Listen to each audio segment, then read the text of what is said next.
welcome back to another meowrific episode of working on our Kirito cosplay prep sword. Woo!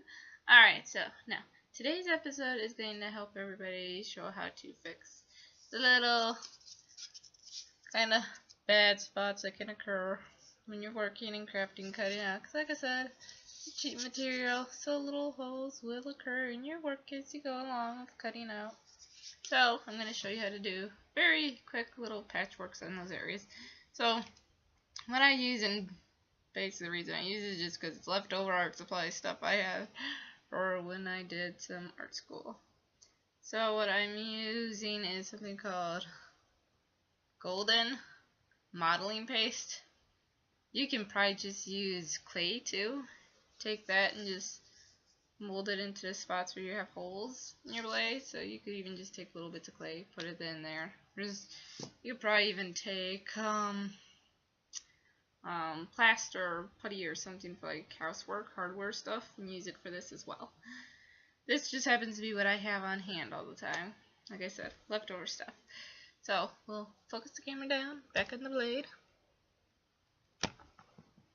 And so you can use either a paintbrush I use or sculpting tool.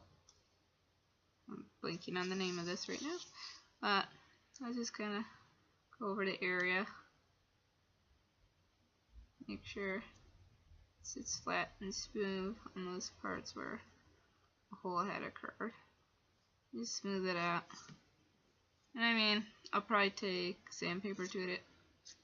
Again, the area, make sure it's not real stiff and bubbly feeling. The modeling paste over the section where I'm putting it. And so you'll, smooth it out best you can. It doesn't really matter ever if you get this perfect, this stuff. As long as it looks nice enough to the naked eye as you're walking around with your prop sword. Voila!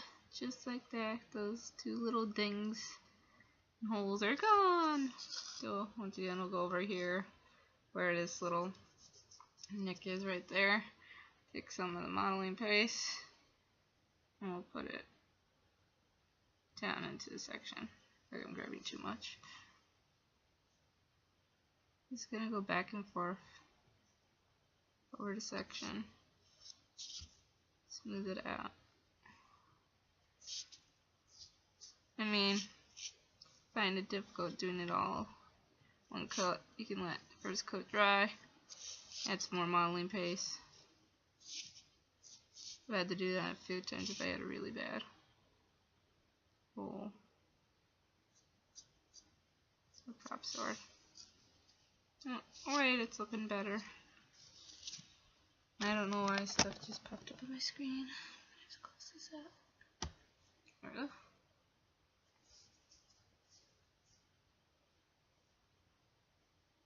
Take some more.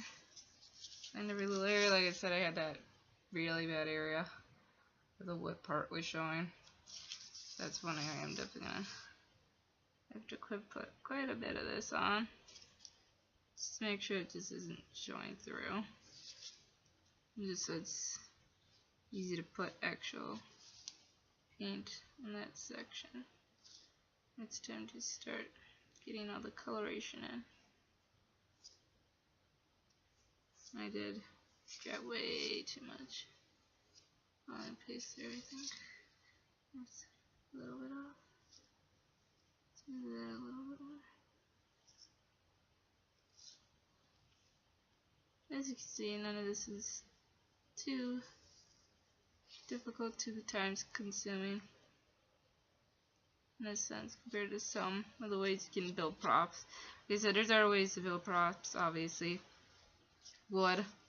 It's a very nice method, and it's just the way, of course, because you get a really nice finished, sturdy blade. You can use wood.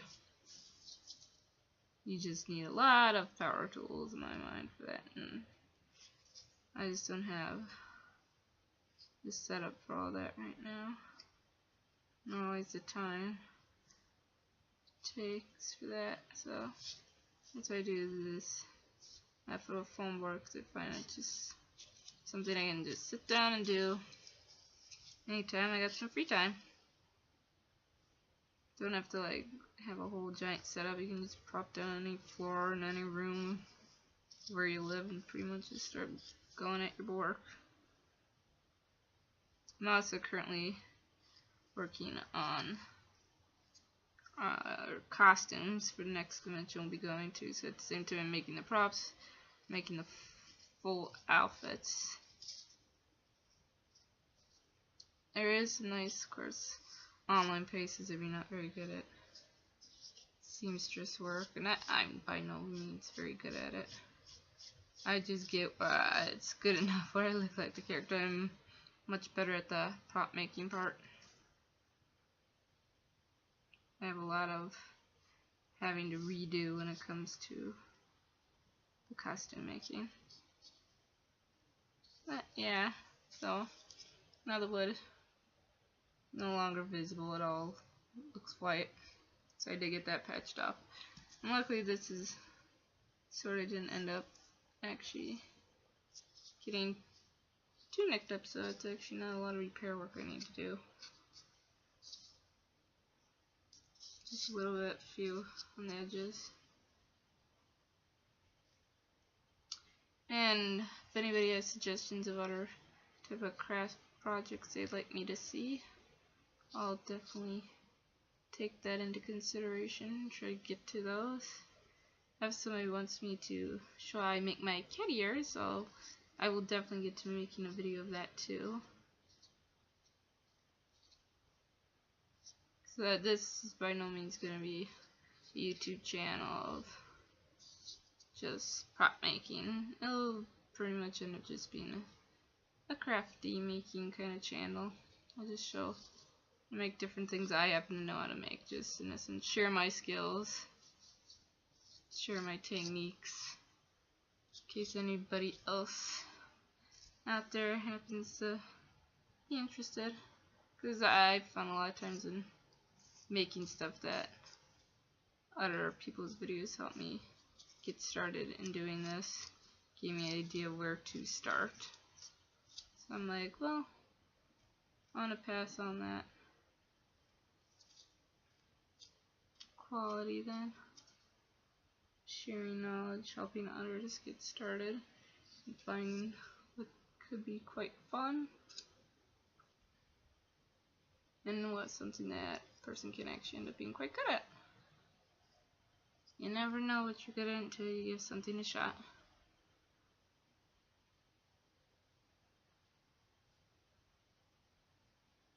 So that was a little bit too indented, that section, so I was trying to fill in a hole a little bit. Not too bad. And I might even put a little bit where there's like a crease in the blade. Like I said, fortunately, do not have very good filming technology to me right now, so sorry if when I'm showing you something you don't always notice what I'm trying to point out. But we will let that set and harden up. We can start getting more closer to the finishing touches of making this. I will have to get some more materials for the handle, because I am going to round out the handle. I'm not going to just leave it this square shape. So I'm just trying to decide what I all want to add to make it better. I'll probably use crafts foam, I'm thinking, because it's very flexible, very easy to work with. I really enjoy that stuff. So we'll definitely get to that next time. So this is a short video today. Once again, thank you everybody for tuning in. Hopefully your sword is coming along quite nicely along with me. If anybody wants to send pictures of progress, if anybody's making this along with me, I would definitely enjoy that. Like I said, if anybody else uses anything different and finds it much easier or just gives you a nice little variety, go ahead, of course, share it in the comments. Feel free to like, comment, share, pass on the videos to friends, family, whoever you know might be interested in these. I appreciate if anybody wants to subscribe. That's always nice to know that people are enjoying these. So, everybody, have a meow-rific evening. Enjoy the rest of your week, weekend, whatever you may be near, depending on what country. No, but anyway, enjoy, everybody.